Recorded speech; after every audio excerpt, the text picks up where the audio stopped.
Hello, and welcome, my friends, to the next video in the Create Better Content series, where I show you how to tap into your creativity so that you can stay consistent with your marketing and reach more customers.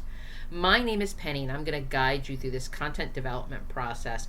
It's my goal to teach you how to create engaging content, to post remarkable content for sales pages, email sequences, all of those things that you use for your marketing so that you could reach more qualified customers. And if you want to learn more about creativity and how this can help you develop your content marketing plans, I would love to see you hit that button below and subscribe to this channel. And below, there are several links. One of them that you will see is for the Content Prompt Playbook. This is for you as the business owner or marketing manager. If you are trying to use ChatGPT and it feels like every time you get a marketing, message, a social media post, or something that they give you, and it just feels so generic, and it just feels like it's not really connecting to your business, and it just feels like it has like 10 emojis in it. So this is the Content Prompt Playbook, which is going to show you how to actually talk to ChatGPT so that it gets the things that you need. Because I don't think that you're using it wrong. I just think that you need to ask it better questions.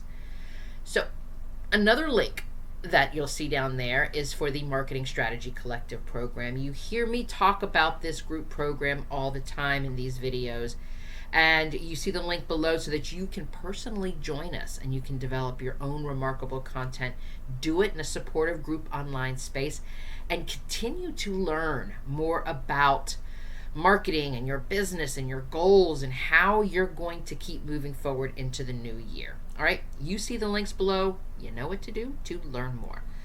Let's jump into today's video today.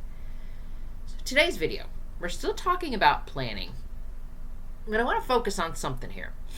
Something specific to what happens, like a piece of our planning that I often wonder if people who are doing reviews and doing planning even take the time to even dig into this for more than 5 minutes. I mean, if the year felt like it was like, wait, what was I doing? Or, you had all these goals that you planned for January, and then by March you were kind of scratching your head because you weren't really sure what your goals were. Were you there? Did the goals shift? How did they shift? What happened here? And I get it. We're like so busy, and it gets to a point sometimes, especially with our marketing, and if we're not being consistent, we're not having a strategy, and we're just being reactive. When we're being reactive to it, it kind of cycles into this thing that end of the year, we're just kind of looking at this stuff and we're like, now what? Well, you, my friend, are in the right place, because today I want to talk you through a review process, a system type of thing. This is something that I teach with my clients. This is something that I have shared with the collective group, something that I help them to move forward to understand so that they can get clarity from what happened this year so that you can use this information to develop the plan moving into next year. So today's episode is kind of like half story, half strategy, and 100% me helping you with stopping this endless cycle of just recreating your marketing plan every year from scratch. So let's do this. Let's start here with the quick story. I want to tell you about this. So earlier this year, I was doing something that I call my mid-year marketing check-in, which is my fancy way of saying I look at my analytics. I study my analytics all the time.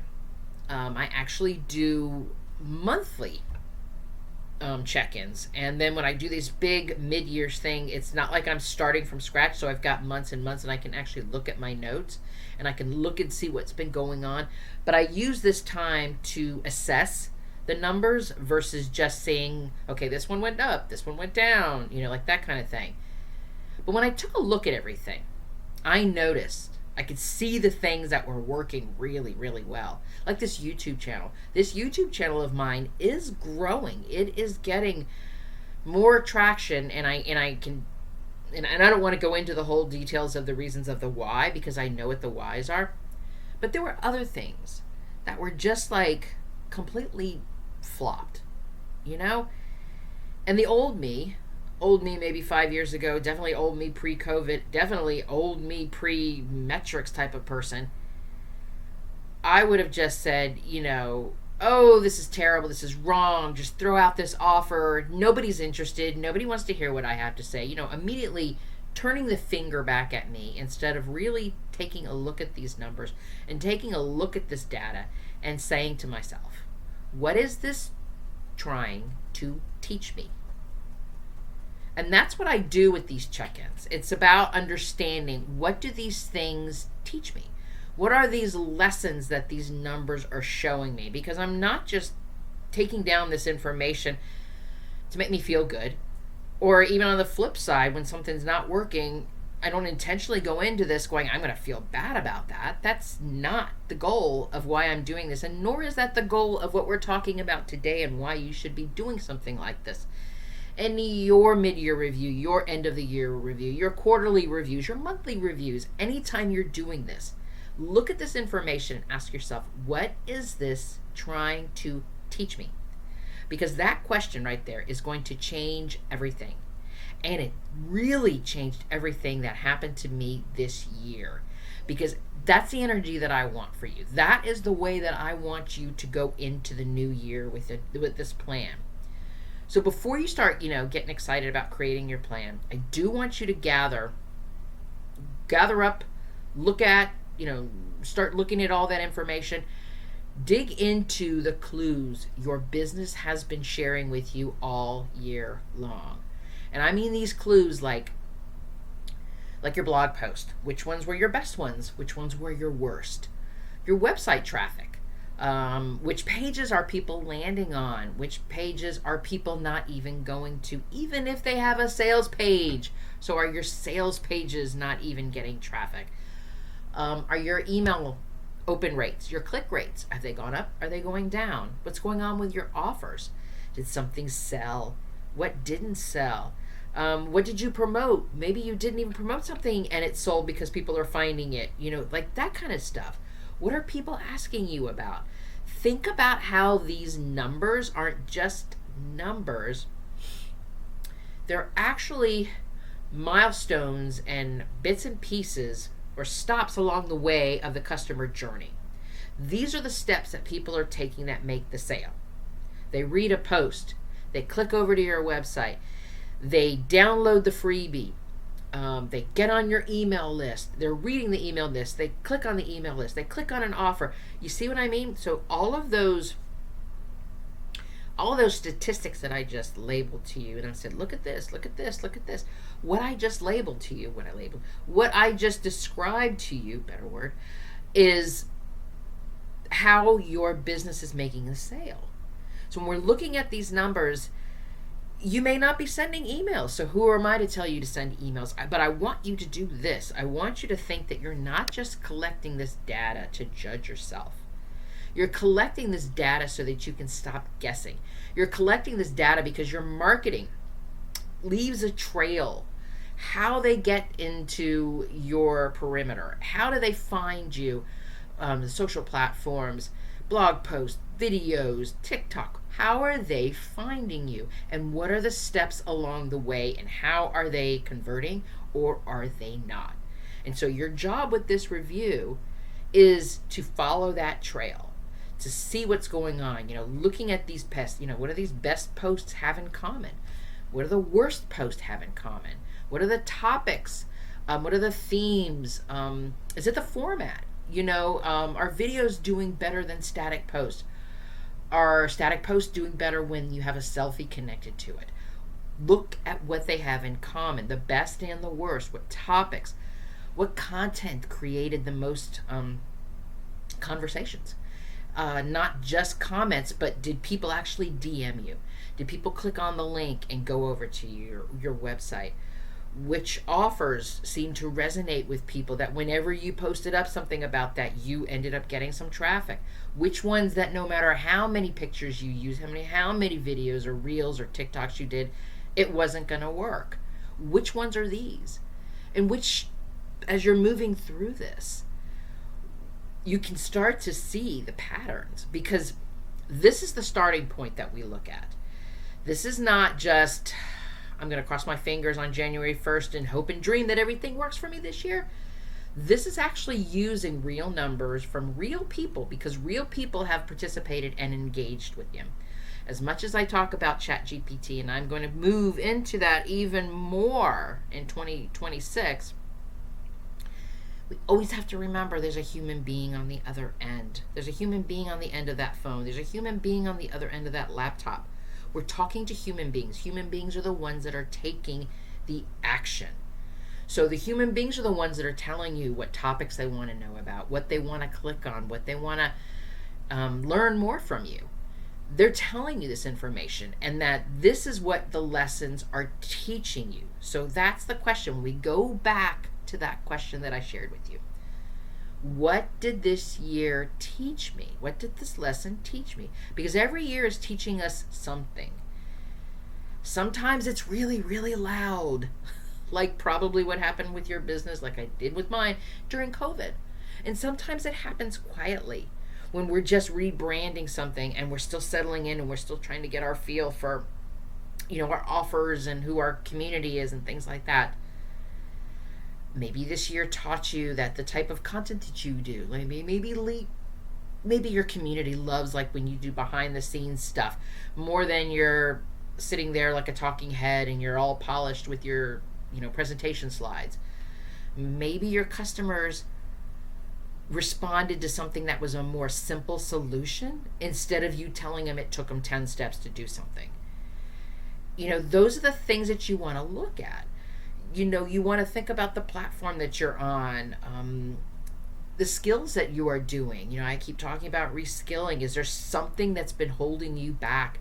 Like maybe you haven't been able to do as much with video because you haven't been able to figure out editing. And it's a whole lot easier for you to say, oh, I'm just terrible at editing, I can't figure this thing out, versus going on YouTube and watching some free videos and learning how to do and downloading a really, or even a free program and learning how to do that, learning a new skill like that. So I want you to take a list of this. I want you to look and see what is going on with the numbers that you are seeing. And not in a judgmental way going, oh, this is so terrible, nobody ever wants to hear from me. But if it didn't work, dig into the why. Why didn't it work? Were you not being consistent? Were you on the wrong platform? Did you just was your messaging not even clear? Did you even create or even add in a call to action when you put your stuff up there? And when you take a look at everything, I want you to look at like the top 3, maybe 5 lessons that you learned this year, and look for those patterns that keep showing up. Look for those lessons that you can utilize for the foundation for next year's plans, because these lessons are going to tell you what you should be focusing on. And let me give you some real good examples here. So let's say you found out that your best posts were like how-to tutorials. Like, this is how we do this. Step 1, this is 2, this is 3, this is 4. And you showed somebody step by step by step, and people loved it because something you're showing them was really simple to do, but they just couldn't get all those steps, and you showed them how. Your your content plan next year definitely should include more tutorials. Think about how you can repurpose that content, turn them into breakdowns, turn them into something that they can print out, and so that way you can get their email. Think about YouTube shorts, bite-sized educational posts. You can turn this, repurpose it. Think of it like that. So here's another example here. What if people were struggling with your marketing? And like I said, it wasn't a clear marketing message. So anytime you put your offer out there, it was just crickets. So that's the clue. That's the lesson for you to think about how to simplify your messaging. Look at it as creating like frequently asked questions style stuff. Because maybe what's happened is you were trying to explain 5 or 6 different things in that post or 10 different things in that video, and we got lost. So maybe your frequently asked question is just one thing. So each piece of your offer promotion could be just focusing on one specific thing to answer one specific pain point, one challenge. Look at it like that. Look at it like let's say what happened if your email list is growing but nobody's clicking on anything. So next year's plan, could you understanding more about email sequences, about writing more storytelling type of emails, about finding ways to warm up your email list. So you see how this is working? It's not that I'm asking you to reinvent your entire strategy every single year. What I'm asking you to do is to take the information that you learn in your review, take that information from your analytics, take that information when you're looking at your social platforms and you're looking at the numbers there, and think about your plan and how is this going to fit into next year's plan? How can you do more of what worked? How can you do less of what didn't, and maybe you tweak it, you rework it, maybe you're on the wrong platform, maybe the messaging. And then you just, what upgrades, what can you do to help that you can continue to reskill, continue to keep learning so that your strategy is something that feels doable and sustainable and you can be consistent with it. So this year felt really chaotic and overwhelming, and you just felt like you were, I don't know, maybe throwing spaghetti at the wall every week just to see what would stick. This is your moment of clarity right here. This video episode is going to give you the clarity that I think you're looking for. Because I'm here to tell you, you do not need to create a brand new strategy every single year. What I want you to think about is how you can take a more clear version of the one that you already have and expand upon it. Use this information that you learned in your review. Use the lessons. Your business is telling you what it needs. Your customers are telling you what they want more of and what they're not interested in. You just have to listen. I'm telling you, planning does not have to be this stressful. When you break it down into these smaller pieces and parts like I'm doing with these videos, it's showing you how you can create a system. It's showing you how you can set up a process. It's showing you how you can accurately really see what's going on with your business and to give you clear and strong results to see some real growth in the new year. So thank you so much for joining me today. If this episode was giving you ideas so that you can start learning some new skills for your marketing, I would love it if you would hit that like button. And then can you hit the share button and then share it with a business owner that you know? And if you want to take this further, we would love to see you join us in the Marketing Strategy Collective. We are going to take all of these ideas and help you turn them into a content plan that is going to drive sales for your business. Stop working in a solo bubble next year and work in a collaborative space. Join us and get the help that you need for your marketing efforts. You see the link below. You know what to do to learn more because you are magnificent, my friend. And let me be the first to say, I'm proud of you. Until next time.